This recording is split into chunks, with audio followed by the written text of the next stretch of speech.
السلام علیکم میرے پیارے پاکستانیوں، کیا سیلاب کی ملک میں موجودہ تباہ کاریاں دیکھ کر آپ کے ذہن میں بھی یہ سوال اٹھتا ہے کہ آخر کالا باغ ڈیم تمام تر وسائل ہونے کے باوجود کیوں تعمیر نہیں ہو سکا؟ آئیے چلتے ہیں اس کے تاریخی پس منظر کی طرف۔ دریائے سندھ کے کنارے میاں والی کی زمین پر ایک بستی آباد تھی جسے لوگ کالا باغ کہتے تھے۔ نمک کی کانوں اور قدرتی وسائل کی دولت نے اس خطے کو ہمیشہ نمایاں رکھا، اور قلعہ کالا باغ جو آج بھی موجود ہے اس ریاست کی طاقت کا استعارہ تھا۔ یہ ریاست سکھوں کے دور 18ویں اور 19ویں صدی میں بھی طاقتور مانی جاتی تھی۔ دشمنوں کے مقابلے میں ڈٹی رہنے والی یہ بستی بعد میں برطانوی راج جو کہ 1849 سے 1947 تھا کی قریبی اتحادی بن گئی۔ انگریزوں نے نوابان کالا باغ کو بڑے اختیارات دیے اور یوں یہ علاقہ پنجاب اور سرحدی سیاست میں ایک نمایاں قوت کے طور پر ابھرا۔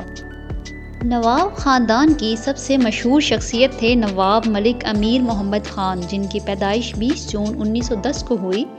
وہ اپنی سخت مزاجی، انصاف پسندی اور اصولی رویے کی وجہ سے جانے جاتے تھے۔ جب جنرل ایوب خان نے 1958 میں اقتدار سنبھالا تو انہیں ایسے ساتھیوں کی ضرورت تھی جو قانون پر سختی سے عمل کرائیں۔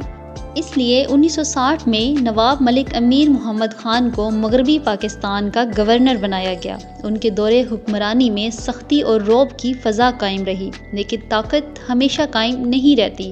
26 نومبر 1967 کو اچانک نواب کا چراغ بجھ گیا۔ ان کی موت پراسرار حالات میں ہوئی اور آج بھی یہ بحث کا موضوع ہے کہ یہ حادثہ تھا یا سازش۔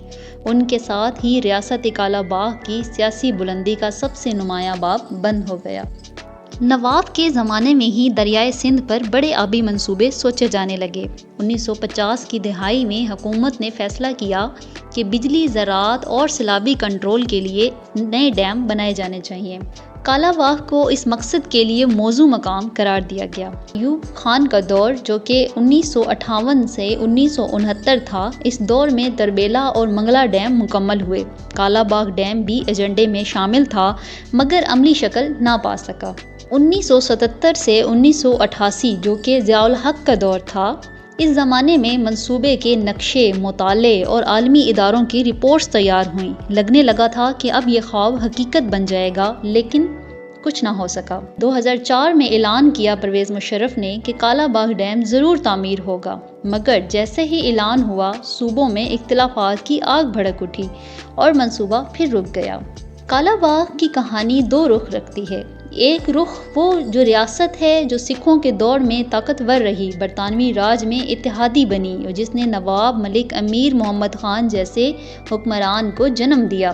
دوسرا رخ وہ ڈیم ہے جو 1950 کی دہائی سے اب تک ہر حکومت کے دور میں ابھرا، کبھی ایوب خان، کبھی ضیاء الحق اور کبھی پرویز مشرف کے ایجنڈے پر رہا، مگر اختلافات اور بد اعتمادی نے اسے کبھی تعمیر نہ ہونے دیا۔ یوں کالا باغ آج بھی پاکستان کی تاریخ میں ایک ایسی داستان ہے جس میں تاریخ، طاقت اور پانی ایک دوسرے کے ساتھ جڑ کر وہ باب رقم کرتے ہیں جو ابھی تک بند نہیں ہو سکا۔